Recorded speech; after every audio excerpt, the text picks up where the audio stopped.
With the release of Web Intelligence 4.0 Feature Pack 3, several improvements and new features have been introduced to expand and enhance your user experience. In this tutorial, you will review the new features in this release of Web Intelligence. The application performance has been improved in a number of ways. There is a reduced delay after you make each modification in a report, a reduction of server CPU load, and better handling of large documents. By default, Web Intelligence Rich Client now continues to run in the background after the last document is closed, to reduce the launch time when opening a document. You can now manage Web Intelligence report styles using cascading style sheets, enabling you to import, modify, and export styles for use by other users. Note that style sheet functionality is not available using the HTML viewer. Refer to the Modifying the Default Style Sheet tutorial for details.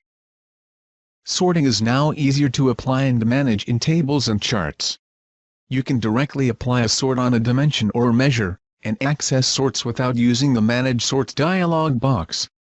The Manage Sorts dialog box is now required only for complex sorting. Refer to the Apply Simple and Complex Sorting tutorial for details. There are a number of improvements focused on working with SAP BW and hierarchies.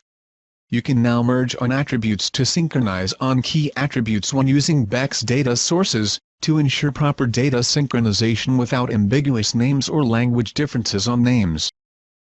The Format Table dialog box now enables you to hide a table row or column for which the measure value is equal to 0 or the sum of measure values is equal to 0. These options correspond to zero suppression features in the BEX Query Designer. Support for hierarchies has been enhanced in a number of ways. The Member Selector in the Query panel now enables you to select members based on levels or to prompt for member selection. Refer to the Perform Level or Prompt-Based Member Selection on Hierarchical Data tutorial for details. You can now define input controls on hierarchical objects, enabling enhanced interaction with hierarchical data. Refer to the Define Input Controls on Hierarchical Objects tutorial for details. You can now create charts with hierarchical dimensions, and drill up, drill down, expand, collapse, and show or hide parents on charts based on UNX or BEX data sources. Refer to the Create Charts with Hierarchical Dimensions tutorial for details. Scaling factors can now be exposed as key figure attributes in BEX queries. Refer to the Work with Scaled Values in BEX Queries tutorial for details. Several improvements have been made in charting. You can now edit the font type, format, size, and color, as well as the zone background, directly by selecting the chart area and using the functions on the Format tab.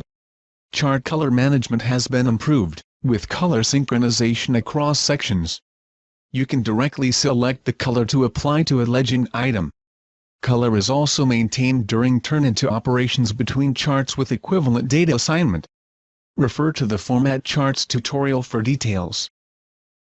A new waterfall chart is introduced, which can be used to highlight a running sum across a dimension.